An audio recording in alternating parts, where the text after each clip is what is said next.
everyone. Thank you for tuning in to my podcast, Quest for You. It is episode 174, and today we have a really good topic that affects all of us, whether we realize it or not. We live a lot in our past. We like to reference to the past and how we did things then. We like to use past experiences as a justification for current actions. There's this prevalent idea that we should learn from our experience. And we cling to events that happened long time ago, unable to let them go. Most of this is understandable. The future is so uncertain, but we know the past. And so it's safe. It feels comfortable and familiar. We like the sense of security because it affirms our future actions. We think we know what we're doing. So we hang on to the past, because even if it's steeped in pain, it's what we are familiar with. The problem with seeking refuge in past experiences is that it holds us back from moving forward. We may feel we are moving forward when really we are just repeating old patterns. And today I want to share a powerful tool with you that you can use to put your past away. But let's first talk about our relationship with our past. Why are we so attached to it? So think of a time in your past that you remember clearly. Maybe your wedding, or a sports game you attended where your favorite team won. Even something historical like September 11, or the recent eclipse we had.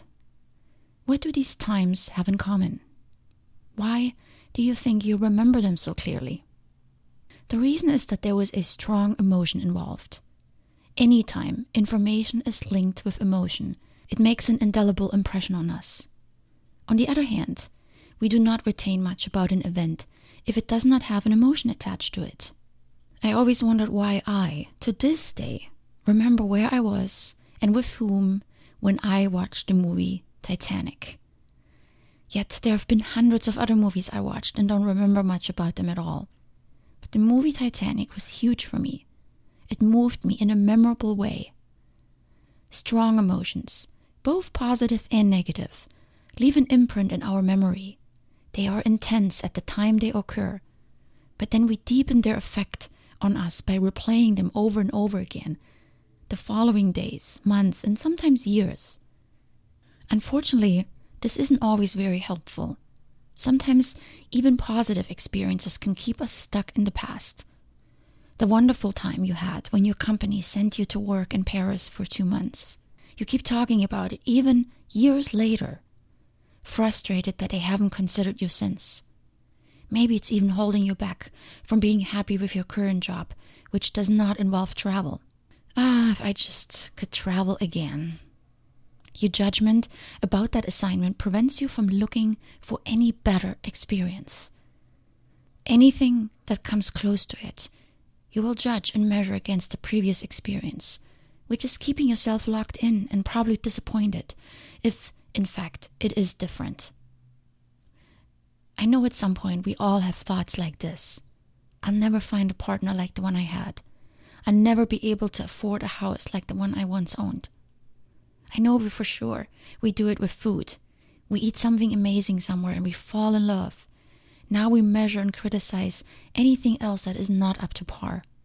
We become attached to the thought that what we once had was better than what we will be able to get in the future. Too attached to be open for new experiences. And these attachments are strongest when they involve people. When we cannot let go of those who left us for the many reasons that people leave, sometimes not even by choice. Or, and I believe this happens more frequently, we hold on to past hurt.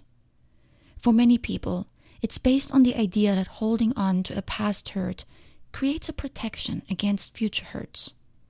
It's that safety feeling it gives us. If we just keep remembering it, then we won't get hurt again. Some people will hold because there's something about the drama they like. They bathe in the victim role over and over again, and it becomes an excuse for not moving forward.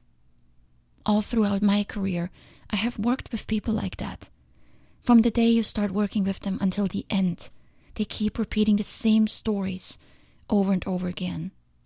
The new system that was painful to implement and learn doesn't work like the old system. They cannot do their job like they used to. And everything is harder now, takes longer, and constantly breaks. Some of these events happened decades ago, and people still hold on to them. Change is hard for some people, especially if it's a drastic change, one that changes their job considerably. But it's distressing to see how people refuse to let go, keep looking back into the past, and don't give the future so much as a chance. It quite literally paralyzes people. It stifles their creativity, and often it affects their morale and how they feel about their job. Instead of allowing the changes to spark new ways of thinking, people run themselves into a dead end of their dramas of the past. Bathing in hurt is a great way to victimize and manipulate others, trying to get them on their side, to sympathize. It can become a form of attention-seeking. Poor me, look at me, what I have to go through. But what I see is the greatest problem with dabbling in the past so much is this. It's a way to shirk responsibilities. If you're spending your energies on ruminating on the things from the past, you never really have to face the changing circumstances of the present.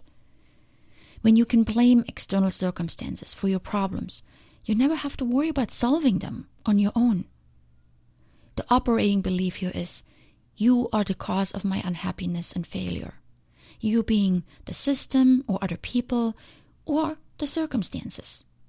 The wrong genes, which was my grandmother's favorite, bad luck, and so on. So why even bother? Happiness and success are not under our control, so why even try? In the past, everything is the same. Letting it go means giving up comfort, something some people are not willing to do. It's so much easier to say, it runs in my family, than to take a critical look at one's actions. This may mean confronting yourself with mistakes you may have made and taking ownership to correct them. Think of the past relationships where you were hurt by your significant other. Can you remember how it felt to go over it again and again? How it became kind of an obsession that was always there, and how much energy and time it took? Calling all your friends and going over every little detail for the 10th time. There is certainly a time when you grieve, and friends and family are an important part of this. It's part of the process. But then there also comes a time when you need to let go. I'm not diminishing the pain you may have felt, or the cruel and distressing things that happened to you that you had no control over. Grieve, cry, and ache through it, and face the pain. Don't avoid or run away from the painful emotions from your past, as this will only keep you stuck. Living through the past over and over again as if you thereby change the outcome of it is keeping you stuck. Remember, what you run from will run you. So face and feel whatever feelings you have been too afraid to face. Only then will they have a chance to dissolve, not as long as you suppress them. When the time comes, put the past away.